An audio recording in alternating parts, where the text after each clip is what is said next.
Les symboles que nous voyons dans les rêves et dans les visions. Amen. Parce que rêve, vision, c'est à peu près les mêmes choses. Donc on va voir à peu près les symboles que nous voyons. Et aujourd'hui, le premier passage que nous allons voir, c'est Exode chapitre 3, verset 1 à 2, et verset 1 à 4, qui nous dit ceci. Moïse faisait paître le troupeau de Jéthro, son beau-père, sacrificateur de Madian. Et il mena le troupeau derrière le désert, et vint à la montagne de Dieu, à Horeb.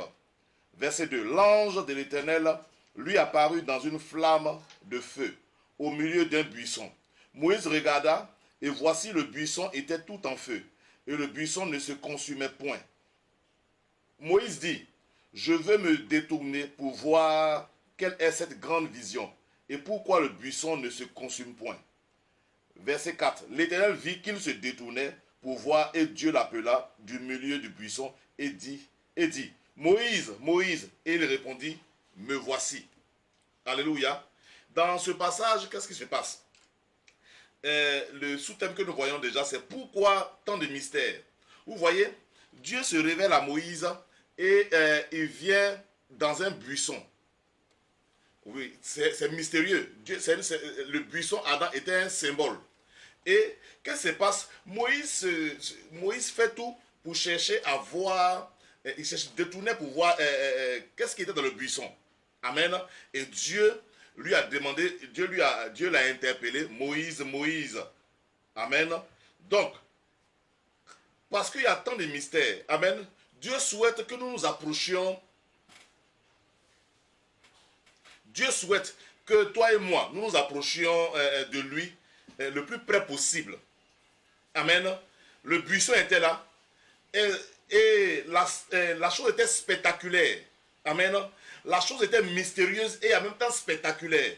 C'est dans ça que Dieu voulait se révéler. Dieu voulait voir, est-ce que celui qui voit la chose spectaculaire, celui qui voit la chose mystérieuse, est-ce qu'il peut se rapprocher ou bien il va fuir? Mais Moïse a fait la bonne chose. Moïse s'est rapproché. Moïse cherchait à comprendre. Moïse cherchait à voir. Et c'est ce que Dieu cherche avec nous.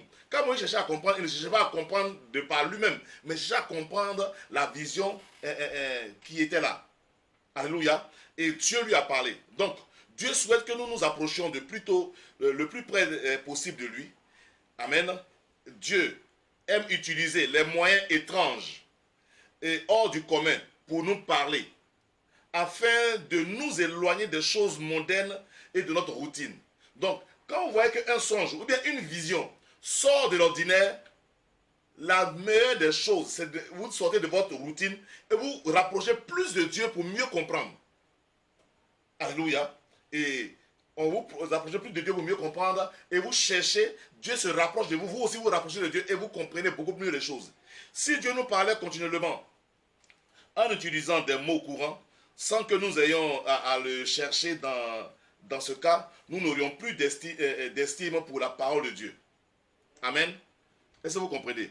Si Dieu parle d'un langage courant, terre à terre, on n'allait pas chercher à comprendre ce qui se passe. Mais quand il y a le mystère, quand il y a ce qui est spectaculaire, qu'est-ce qui se passe? On commence à... quand c'est spectaculaire, bonne arrivée Zoukou. Quand c'est spectaculaire, on commence à faire quoi? On cherche à rentrer dans une profondeur. Amen. Ça nous attire. Donc Dieu ne met pas les choses mystérieuses pour ne rien. Il met ça pour attirer quoi? Notre attention. Quand la chose est spectaculaire, comme le buisson Adam, ce qui se passe, c'est que vous cherchez à faire quoi? Vous cherchez à comprendre. Amen. Ça attire votre attention. Et il y a un passage dans la Bible, dans le livre des Proverbes, Proverbes chapitre 25, pour ceux qui écrivent, Proverbe 25, verset 2, qui nous dit ceci. Proverbe 25, verset 2. La gloire de Dieu, c'est de cacher les choses. Donc c'est quoi? La gloire de Dieu, nous dit Proverbe 25, verset 2, la gloire de Dieu, c'est de cacher les choses. La gloire des rois, c'est de sonder les choses. Donc, nous, notre gloire, c'est de sonder ce qu'on voit. La gloire de Dieu, c'est de cacher sa révélation. Amen. C'est pourquoi on parle de révélation. Une chose qui est cachée, qu'on découvre, est une révélation. Donc, la gloire de Dieu, c'est de faire quoi? C'est de cacher les choses. Et la gloire des rois, c'est de faire quoi? C'est de sonder les choses. Alléluia. C'est de sonder les choses. Que Dieu nous fortifie. Amen. Et on va prendre le numéro 1. Le symbolisme des Écritures. Amen. Le symbolisme des Écritures. Vous savez, dans une vision ou dans un songe, Dieu peut prendre des symboles qui ont attrait à la parole de Dieu. La dernière fois, je vous disais, il y a une femme qui a eu un songe, et dans le songe, elle a dit que non, il y a quelqu'un qui lui a donné un poison. Et quand elle buvait le poison, quand elle a bu déjà, elle ne savait pas que c'était un poison. Et le monsieur a dit que non, tu as bu le poison, tu vas mourir. Et elle, dans le songe, elle a dit quoi? Que la Bible dit que si nous buvons des breuvages mortels, il ne nous fait rien. C'est un passage qui est dit dans le Marc chapitre 16. Amen. Donc, Dieu a utilisé les Écritures pour parler, pour nous expliquer une vision, ou bien pour nous expliquer un songe. Alléluia. Et la plupart du temps, quand le symbole du songe ou bien de la vision est attaché à une racine dans la parole de Dieu, ça veut dire que la personne trouve 2 fois des mots pour se consoler. Amen. Il y a 2 fois plus d'encouragement, 2 fois plus de conseils. Parce que quand vous allez lire le passage, vous allez voir, il y a une personne qui... je priais une fois. Non, c'est quelqu'un qui priait, c'est pas moi. Qui priait, et puis dans la vision, vous savez ce qu'il a vu? Il a vu les mains de la femme qui étaient blancs et il y avait de la neige. Amen. Donc, sur les mains de la femme, il a vu de la neige. Alors que dans le livre d'Ésaïe, la Bible dit que Dieu va blanchir nos mains comme nos mains qui étaient noircies par le péché, comme le cramoisi, il va les blanchir comme la neige. Donc, en voyant ce passage, ça veut dire quoi? Dieu a justifié le travail de cette femme. Tout ce qu'elle va faire, même si l'esprit de la sorcellerie avait déjà bloqué cette femme, amen, elle l'avait empêché de travailler. Alors là, Dieu veut de purifier ses mains, Dieu veut de justifier son travail, Dieu veut de justifier son salaire, Dieu est en train de lui dire cela. Donc dans la vision, et comme dans le songe, il y a des symboles, les symboles qui sont attachés à la parole de Dieu. Donc, vérifiez, pour pouvoir mieux le comprendre, il faut lire souvent votre Bible pour pouvoir comprendre cela. Parce qu'il y a tellement de symboles qui sont attachés à la Bible, à la parole de Dieu, que si vous ne connaissez pas la parole de Dieu, vous ne pourrez pas expliquer certains songes. Parce que Dieu, pour pouvoir faire des choses, il attache ça à des songes. Amen. Donc, lisez un peu la parole de Dieu et vous verrez que les symboles que vous voyez dans vos songes sont des symboles qui sont bibliques. Sont des symboles qui ont leurs racines dans la Bible. Et à partir de là, vous allez commencer à expliquer le symbole que vous voyez dans votre rêve. Si vous voyez un olivier, l'olivier est un symbole biblique. L'olivier signifie quoi? Amen. Un olivier signifie simplement la paix. Parce que c'est dans la Bible avec Moïse, non, excusez-moi, c'est Noé.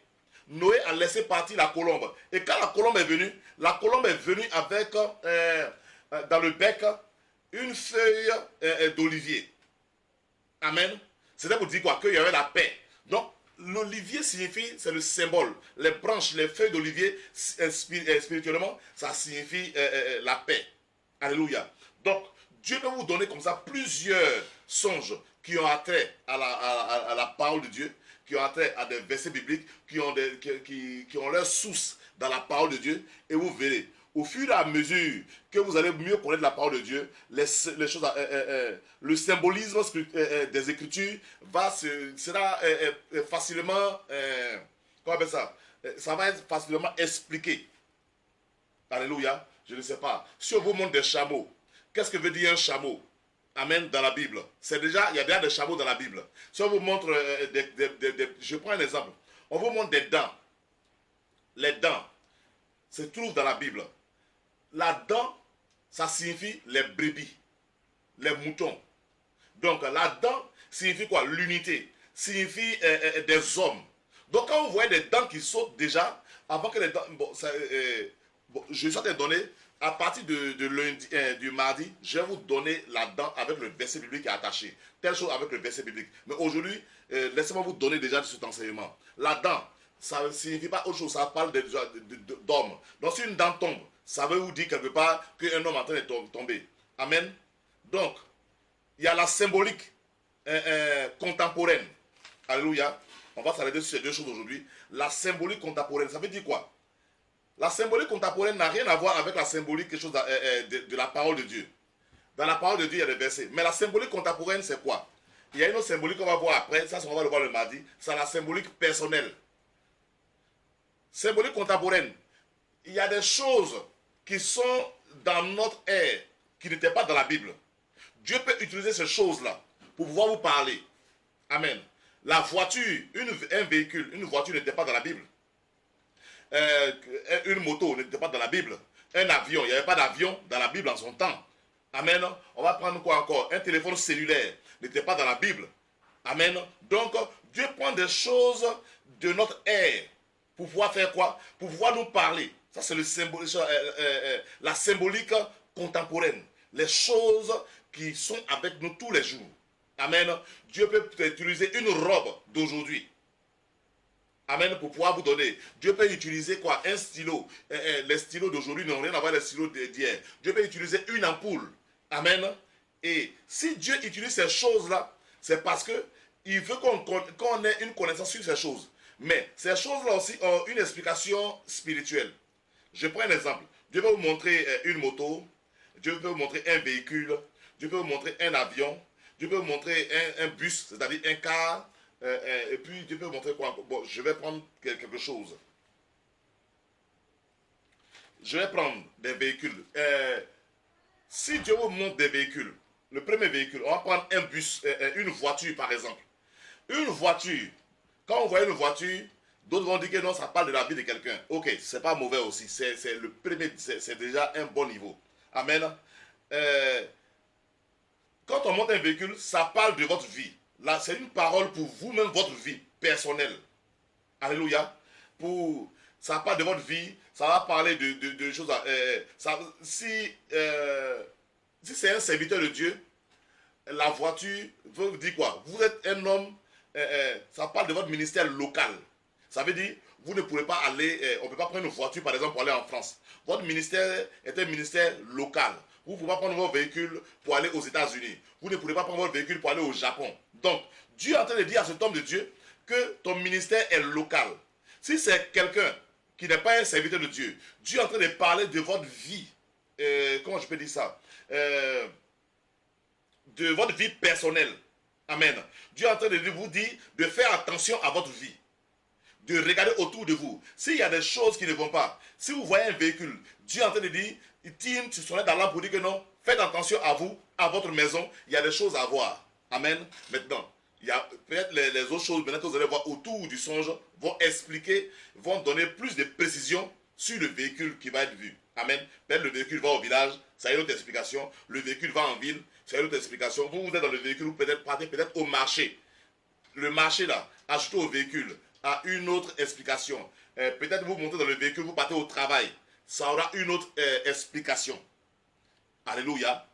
Donc voilà à peu près ça. Donc le véhicule, si ça parle d'un homme, si c'est un ministère, ça veut dire ton ministère là, il ne faut pas chercher à voyager, à t'embrouiller. Sinon, tu vas te casser les dents. Reste dans le local, reste dans la vie dans laquelle Dieu t'a envoyé. Tu verras que tu seras pointu. Ça, c'est pour un homme de Dieu. Si c'est un homme d'affaires, ça veut dire quoi?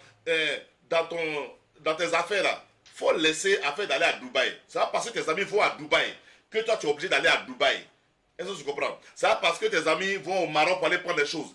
Tu te vois dans un véhicule. En tant qu'homme d'affaires, reste commence à vendre des choses qui sont avec toi sur place. Va dans les petits villages autour, va dans les villes, tu peux tourner dans tout le pays pour faire ce que tu as à faire. Parce que le véhicule te démontre que non, si tu as un ministère ou bien des affaires qui vont fleurir dans ton environnement direct ou bien pas trop loin de toi. Est-ce qu'on se comprend? Si tu vas trop loin, peut-être c'est dans un pays limitrophe. Parce que c'est un véhicule. Je crois que non, ça peut vous aider. Si moi j'ai pris le cas des véhicules. Hein. Si c'est un bus, c'est-à-dire les cars, si c'est un car, amen, ça signifie une organisation, une gloire pressante. Quand on voit un car, le bus, il prend plusieurs personnes. Les bus de UTB prennent aux alentours de 60 personnes. Amen. Donc ça veut dire qu'il y a une gloire pressante. Il y a assez de monde. Amen. Ça signifie une organisation. Donc Dieu est en train de vous parler. Organisez-vous. Quand vous voyez un car, vous êtes dans un car, ou bien vous conduisez un car, vous conduisez un bus, ou bien un bus vient vers vous. Ça veut dire quoi? Dieu est en train de vous dire de penser à vous organiser.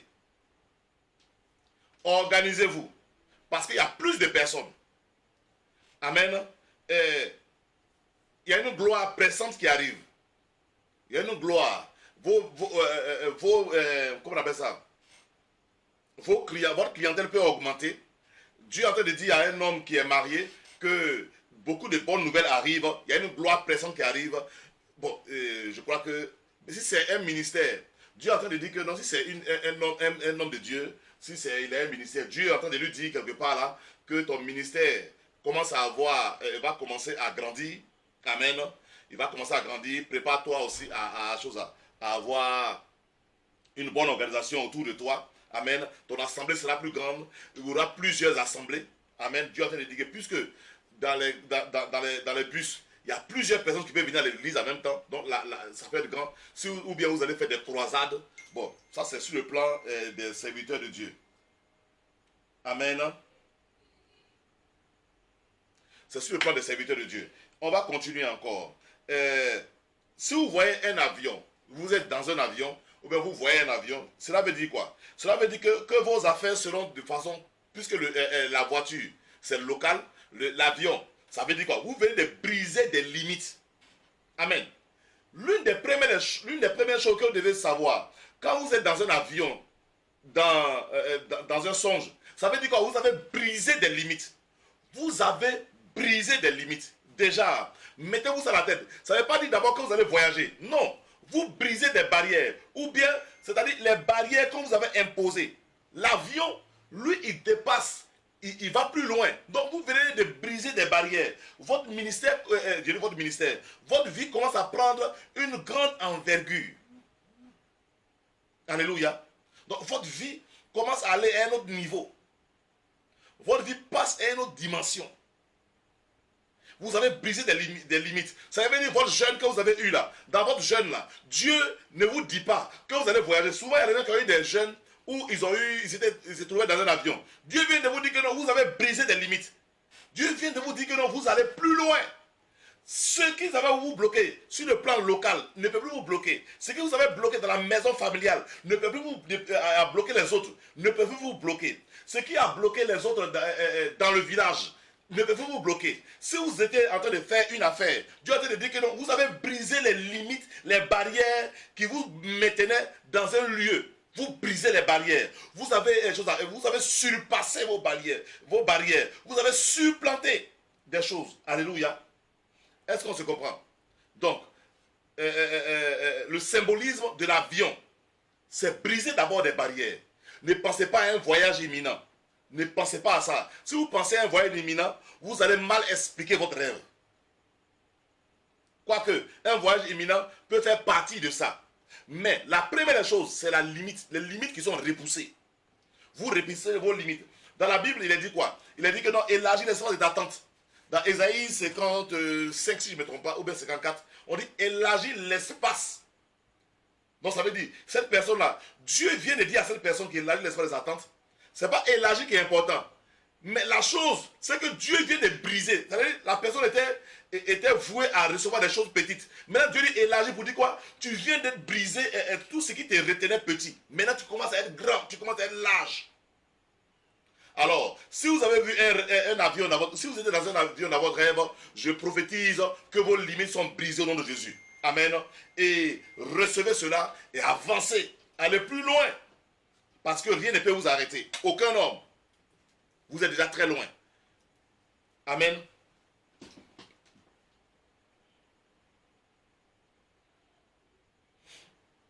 Si c'est un homme de Dieu, il commence à avoir un grand ministère. Les limites sont brisées.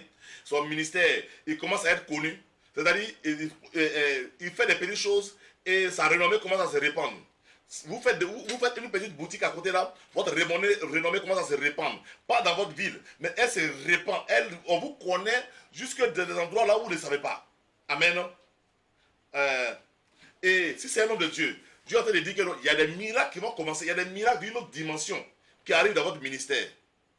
Si c'est un homme d'affaires, il y a des miracles financiers d'une autre dimension. Ça veut dire quoi? Vous êtes une femme. Je prends un exemple. Toi, tu es déjà en Europe. Pour celles ou bien pour ceux qui sont en Europe qui nous suivent. Si tu prends un avion, ça ne veut pas dire que non, que tu arrives en Afrique. Tu n'as plus l'avion. Mais Dieu est en train de dire que non. Il est en train de briser les barrières dans ta vie. Que maintenant, c'est vrai, tu étais en France ou bien tu étais en Pologne. Mais en temps normal, tu te retrouvais en Côte d'Ivoire. Tu es chez les Blancs. Mais tu n'es pas encore parti. Parce que tu es encore limité dans la cour familiale. Tu as pris l'avion. Mais depuis là, ta gloire, ton onction n'a pas pu dépasser la muraille, la porte ou bien les fleurs qui entourent ta maison au village, ici en Côte d'Ivoire. Amen. Ou bien là-bas au Gabon, je ne sais pas. Donc, l'avion que vous voyez est en train de vous dire que donc, vous venez de briser cette barrière. Et maintenant, la gloire, les prophéties qui ont été prononcées sur vous depuis l'Afrique, ou bien depuis là où vous êtes, vont commencer à se matérialiser. Mais si vous êtes là-bas, et puis vous êtes toujours dans le véhicule, ça veut dire quoi? Vous avez votre grâce là est encore locale. Vous êtes là-bas, hein, mais votre grâce est encore locale. Vous allez voir, peut-être vous êtes en France, vous faites des affaires, mais votre affaire même dans la ville dans laquelle vous trouvez, n'arrivez même pas à arriver à 10 mètres loin de votre maison.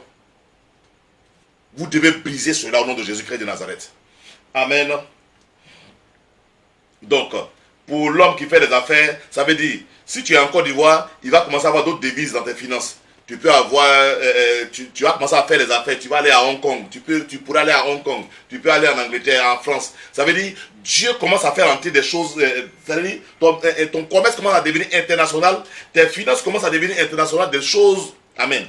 J'explique un rêve où vous voyez un avion, où il y a un symbole d'avion. Aujourd'hui, je vais parler des véhicules. Il y a aussi la moto, brum brum, comme à Marafat. La moto, il y a des gens qui font des rêves où ils se voient sur des motos. Celui qui se voit sur une moto, est-ce que vous savez que c'est une personne de grande vision? Quand vous êtes sur une moto, le symbole de la moto veut dire quoi? Dieu vous a doté d'une grande vision. Quand je parle de vision, je ne parle pas de yeux clairs. Je parle d'abord de quelqu'un qui voit loin. Vous savez, la moto, je vous explique un peu. Quand vous êtes sur une moto, la moto, c'est quand elle file qu'elle est stable. Donc, quand la moto est en vitesse, elle est stable. Mais quand la moto gare, elle n'est plus stable. Qu'est-ce que cela signifie? Vous êtes une personne de grande vision. Dieu va aller vite avec vous. Dieu veut aller vite avec vous. Mais si ce genre de personnes-là, Dieu veut aller vite avec vous, mais vous êtes tellement rempli de choses, de préjugés. Vous avez tout douté tellement que vous ne pouvez pas avancer. On dit non, Dieu veut faire des choses comme ça. Yeah, Dieu veut faire ça avec moi. Et puis vous commencez à réfléchir. Dieu peut vous dire non, les 10 000 francs que tu as ma fille, injecte dans cette entreprise, voilà ce que je vais faire. Yeah, 10 000 francs. Non, il faut que j'ai au moins 100 000 francs. Dieu veut aller vite. La moto va très vite. Plus elle va vite, plus elle est stable. Mais ce qui est bizarre, c'est que la moto, plus vous allez vite aussi, vous ne faites pas attention, vous êtes exposé au danger. Parce que si vous tombez, vous tombez. Et ce genre de personnes-là, il y a des gens que Dieu a bénis comme ça. Dieu vous montre votre vie. Tu vois un rêve, il y a une moto. Et ce genre de personnes-là ont eu une gloire. Et depuis leur affaire est tombée, ça ne marche plus. Pourquoi? Quand tu tombes d'une moto, qu'est-ce qui se passe? Ton bras peut se casser, ton pied peut se casser. Amen. Même tu peux perdre la vie. On a vu Arafat, il a fait un accident de moto, il est mort sur le champ. Donc, vous partez à une certaine vitesse. Dieu est en train de vous dire, mon fils, ma fille, tu vas aller à une certaine vitesse. Si tu crois que c'est moi, je suis avec toi, tu ne tomberas pas. Si tu es distrait, tu vas tomber. Il y a des gens qui sont sur des motos. Et vous avez fait des songes, vous vous voyez sur les motos, mais vous vous laissez distraire par des gens qui disent que non, oui, tu fais fétiche, donc vous voulez tellement, comment on appelle ça, vous justifier que vous n'avancez pas. Il y a un danger. Donc, un homme de grande vision. Pour un serviteur de Dieu, celui qui se voit sur une moto, c'est un prophète. Il a un ministère prophétique. C'est ce que ça veut dire. Parce qu'avec la moto, vous avez une vision plus large que le véhicule. Avec la moto, quand vous êtes sur la moto, vous avez une vision plus large. Et vous appréhendez les choses qui arrivent. Et pour ceux qui ont des visions, vous voyez que les visions n'arrivent pas au ralenti. Les visions arrivent en vitesse. C'est comme la moto. Donc vous voyez les choses en vitesse que vous arrivez avec votre œil. Celui qui est sur une moto, quand il file, vous voyez que même quand tu es dans une voiture, moi j'expérimente ça. Les choses qui viennent en vitesse là, arrivé à un moment, votre regard fait comment? Votre regard commence à créer un système en vous qui voit les choses en ralenti. La chose ne vient pas en vitesse. C'est vrai que vous êtes en vitesse, mais vous voyez la chose à venir en ralenti. C'est une façon de faire quoi? De restaurer votre vision. Amen. C'est une façon de faire quoi? De dire que donc vous êtes un homme de vision pour un serviteur de Dieu. Pour un homme d'affaires, pour une personne, un homme lambda comme toi et moi, et qui n'est pas dans le ministère, Dieu est en train de dire que non, tu vas aller vite. Sa grâce est avec toi. Il y a une bénédiction qui va t'accompagner. Il y a un bonheur. Et tu vas aller à une vitesse qui va dépasser, qui va surprendre tout le monde. Si vous voyez sur une moto en rêve, acclamez le Seigneur parce que Dieu commence à faire quelque chose d'extraordinaire dans votre vie. Alléluia. Dieu va commencer à faire des choses extraordinaires. Dieu va commencer à faire des choses extraordinaires. Donc, il y a la vision. Selon, comment on appelle ça? La parole de Dieu. Il y a les symboles qui vont sortir la parole de Dieu. Il y a des symboles qui sortent de quoi? Qui sont contemporains, qui sont de notre monde d'aujourd'hui. Et il y a des symboles, il y a la symbolique quoi? Personnelle. Donc c'est des choses maintenant. Quand Dieu va vous donner un songe, la chose, les symboles que Dieu va utiliser sont des choses personnelles. Si dans votre village, si chez vous, il y a des masques, selon votre culture, Dieu peut utiliser les masques pour vous parler. Dieu peut utiliser votre père qui est mort pour vous parler. C'est personnel à vous. Votre père qui est mort peut être un symbole. Votre soeur qui est morte peut être un symbole. Ou bien votre frère qui est vivant, on ne parle pas seulement les morts, peut être un symbole. C'est personnel. Si Dieu veut parler de votre foyer, il peut vous montrer les dents. Pour parler de votre foyer. C'est personnel. Donc c'est un symbole comment? Personnel. Dieu peut prendre le visage de votre enfant. C'est personnel. C'est un symbole qu'on ne peut pas appliquer à tout le monde. Dieu peut utiliser le nom de votre famille. Dieu peut utiliser votre village, votre campement. C'est personnel. Et à partir du campement, on va commencer à expliquer ce qui ne s'est pas bien passé là-bas, ou bien ce qui s'est bien passé là-bas, et puis qu'est-ce qui fait que ça agit négativement sur votre vie, ou bien positivement sur votre vie. Donc, numéro 1, symbole lié à la parole de Dieu. Numéro 2, symbole lié à quoi? À la vie d'aujourd'hui. Et numéro 3, des symboles qui sont personnels. Ça vous est personnel. Si on va prendre votre symbole personnel pour pouvoir parler, pour pouvoir expliquer non, la vie de quelqu'un, non, ça c'est impossible. Alléluia. Donc, dans la vision, il y a des symboles qui sont rattachés à la Bible, il y a des symboles qui ne sont pas rattachés à la Bible, il y a des symboles qui sont rattachés à vous-même, votre propre vie. Et Dieu va vous montrer un symbole. Et quand vous voyez le symbole, vous dites, ah, mais ça là, c'est le symbole de Libreville. Là, j'ai vécu à Libreville, donc Dieu est en train de me parler de quelque chose qui vient de Libreville. C'est rattaché à vous, net. On peut voir un symbole. Oui, il s'appelle le symbole de votre école primaire. Et vous allez comprendre que non, dans l'école primaire, il y a quelque chose qui s'est passé. Et Dieu va commencer à détailler les choses. Et si un prophète vient, il a une vision sur vous. Il peut avoir une vision. Et puis il donne la vision. Et Dieu va commencer à travailler avec la vision. Et vous faire de bonnes choses. Alléluia. Amen. Est-ce que ça peut aller? Si quelqu'un a une question, vous pouvez la poser rapidement. Et puis, on va passer à l'étape de prière. Aujourd'hui, nous sommes dans un temps où je veux enseigner. Amen. S'il y a quelqu'un qui veut poser une question, vous parlez, et puis, ou bien on avance. J'ai comme l'impression que vous n'aimez pas poser des questions. Les gens ont peur de poser des questions. Pourquoi vous avez peur de poser des questions?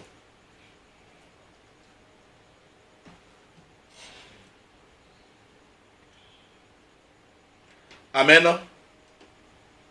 Est-ce que quelqu'un peut me répondre pour voir que celle-ci l'a compris? Ok. Donc, on va prier. Alléluia. S'il n'y a pas de questions, s'il n'y a pas d'intervention, s'il n'y a pas de questions à poser pour demander, bon, sur les symboles personnels, je crois que tout le monde a compris. Un symbole personnel, c'est quelque chose qui aura attrait à vous. Ça ne doit pas, non, ça ne va pas ressembler à autre chose, mais ça va avoir attrait à vous. Donc, faites attention à vos rêves. Quand vous voulez expliquer votre songe, est-ce que c'est que le symbole que vous avez vu dans la Bible, alors vous notez. Si vous trouvez, si c'est de la Bible, ou vous cherchez d'abord, si ça fait partie de Dieu, si c'est un cellulaire, alors vous commencez à noter cellulaire, il n'est pas de la Bible. Donc, cellulaire signifie quoi? Et on commence à expliquer. Le cellulaire est un appareil de communication. Donc, si dans le songe, vous voyez un cellulaire, ça veut dire quoi? Que Dieu est en train de parler de votre communion avec lui. Dieu est en train de vous parler de votre communion avec lui. Alors, je commence à regarder, voilà. Maintenant, on me vole le cellulaire, ou bien le cellulaire est gâté. Parce qu'il est gâté, ça signifie autre chose. Donc, ça veut dire, vous avez rompu par votre façon de faire, votre communion avec Dieu. Il faut la rétablir. Est-ce que vous comprenez? Vous n'êtes plus connecté à Dieu. Et si vous voyez par exemple, je ne sais pas, une pirogue, ça veut dire beaucoup de choses. C'est un moyen de déplacement. Amen. C'est en train de vous dire quoi? Que vous êtes en train de traverser des moments troubles. Vous êtes seul, mais ne vous en faites pas. Puisque dans la Bible, Jésus était dans la barque. Jésus est en train de dire que non, c'est vrai, vous êtes sur cette pirogue, vous êtes au milieu de la mer, mais je suis avec toi. Je suis avec vous. Donc, ça veut dire quoi? Vous êtes seul, mais Dieu est avec vous. Vous allez vous rendre compte que dans votre vie, il va y avoir des défis où vous sentez que tout le monde vous a abandonné, mais vous sentez que Dieu est avec vous. Alléluia. Ok. On va donner encore quel symbole? Il y a plusieurs symboles. Numéro 1. Quand vous faites vos rêves, les symboles que vous voyez, écrivez-les. Amen. Vous les écrivez. J'ai vu un arbre au bord d'une rivière. Ok. J'ai vu une maison au pied de la montagne. Et puis, à partir de là, vous allez commencer à expliquer vos rêves. L'arbre au bord de la rivière, c'est biblique. C'est dans le psaume chapitre 2, si je ne me trompe pas, psaume chapitre 1. Tu seras comme un arbre planté au bord de la rivière, au bord d'une source d'eau. Donc, Dieu est en train de parler de quelque chose. Et quand tu vas commencer à lire le passage, tu vas dire, ah oui, je comprends. Donc, tous les symboles que vous voyez, ne vous effrayez pas et notez-les. Quand vous les notez, Dieu va commencer à vous expliquer. Maintenant, si vous n'arrivez pas à expliquer, alors vous appelez quelqu'un qui comprend mieux que vous, et il va commencer à mieux vous les expliquer. Et vous allez comprendre. Alléluia. Je crois qu'on est en train d'enregistrer l'enseignement. Ça peut aider ceux qui ne sont pas là. Je vais voir tout à l'heure. Et puis remettre ça sur la plateforme. Pour que vous réalisez. Amen. Donc, et il y a des choses qui vous seront, peut-être, Dieu va parler. Si vous voulez vous marier, par exemple, Dieu peut montrer dans votre symbole de rêve, il peut montrer quelqu'un qui vous a fait mal avant. Et puis vous allez dire, oh, pourquoi il rêve sur ce type-là même là, qui m'a fait du mal, mais je peux rêver sur cette soeur au moment où j'ai mon bonheur là. Dieu est en train de vous dire que non, il vous montre un symbole personnel. Pour dire que non, ce que tu as vécu hier là, tu as vu ça, il faut bien faire attention là où tu es en train de mettre les pieds. Ce que tu as vécu hier avec telle personne, qu'est-ce que vous avez vécu? Puisque c'est un symbole personnel. Tu vois quelqu'un qui t'a fait mal, quelqu'un qui t'a trompé, quelqu'un qui a volé peut-être ton argent, et tu te rends compte que actuellement tu es en train de faire une affaire. Dieu, par ce symbole, est en train d'attirer ton attention pour dire que non, tu vas dans une affaire. Si lui là t'a trompé, celui qui vient en face de toi, il va te tromper. Donc fais attention et regarde mieux et puis avant de te mettre dans cette affaire. Donc voilà déjà pour la symbolique personnelle. La symbolique personnelle, ce qui se passe dans la symbolique personnelle, c'est que vous ne tenez pas compte de la symbolique personnelle. Tout le monde cherche un rêve qui va sortir de l'ordinaire. Non. Alors que dans la symbolique personnelle, Dieu vous rappelle ce qui s'est passé. Si c'était de bons événements, alors ce qui va arriver là, De la même manière, hier, tu étais heureux. C'est quand tu seras heureux dans ce que tu es en train de faire. Là, on peut acclamer le Seigneur. Tu dis, ah Seigneur, merci pour ce rêve. Si dans la symbolique personnelle, Dieu vous a montré quelqu'un qui vous a fait mal, préparez-vous. Si vous êtes dans une affaire, même si vous êtes vous vous attachez à quelqu'un, faites attention. La personne à laquelle vous attachez va commencer à vous faire mal. Ça, c'est la symbolique personnelle. Amen. On va prendre quoi encore? Si vous étiez dans une maison, et puis la maison, c'était une maison, je ne sais pas ce qui s'est passé. Je prends un exemple. Vous êtes peut-être en Allemagne. Et puis en Allemagne, vous rêvez que vous êtes dans la cour, à la maison. Certains de vous disent que non. Si dans la cour, là où vous étiez avant, vous avez vécu de bonnes choses, alors les bonnes choses vont arriver là où vous êtes. Mais si vous avez vécu de mauvaises choses, le Seigneur est en train de vous dire que non. Vous êtes ailleurs. Mais la symbolique personne est en train de vous dire que non. Ce que vous avez vécu là-bas, là, c'est ce que vous allez vivre maintenant. Donc, c'est à vous maintenant de vous lever dans la prière pour briser tout ce qui a fait que vous avez vécu le mal de l'autre côté, ou bien des douleurs, ou bien des échecs de l'autre côté. Amen. Ou bien vous êtes dedans et puis vous vous appelez que non, vous vous rappelez d'un patron qui vous a fait mal, alors vous êtes dans une nouvelle entreprise. Faites attention, le nouveau patron là va commencer à vous faire mal bientôt, comme l'ancien. Alléluia. Il va vous faire mal bientôt comme l'ancien. Alléluia. Que Dieu nous aide dans l'interprétation de nos différents rêves. Je crois que cette petite partie que nous avons vue aujourd'hui peut vous aider à pouvoir mieux expliquer les rêves, les songes ou bien les visions que vous voyez. Les choses que vous voyez, les flashs. Et j'ai vu en flash ma grand-mère. Ta grand-mère représente quoi pour toi? Amen. Qu'est-ce qu'elle fait dans ta vie? Au fur et à mesure, il vaut mieux expliquer. Alléluia. Que Dieu nous aide. Je vais prier déjà pour vous. Que chacun mette la main sur la tête comme je le fais maintenant. Seigneur, je prie au nom de Jésus. Accorde à tes enfants un esprit de discernement à partir de ce soir. Qu'ils arrivent à expliquer ce qu'ils voient.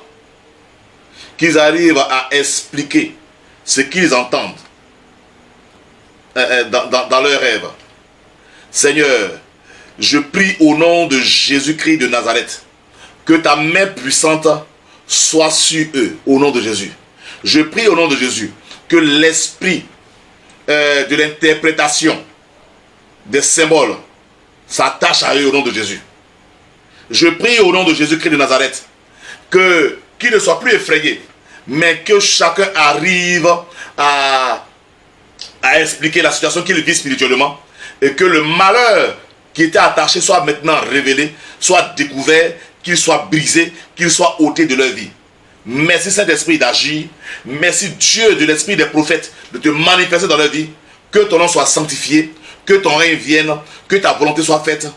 Au nom de Jésus que je vais te prier. Amen.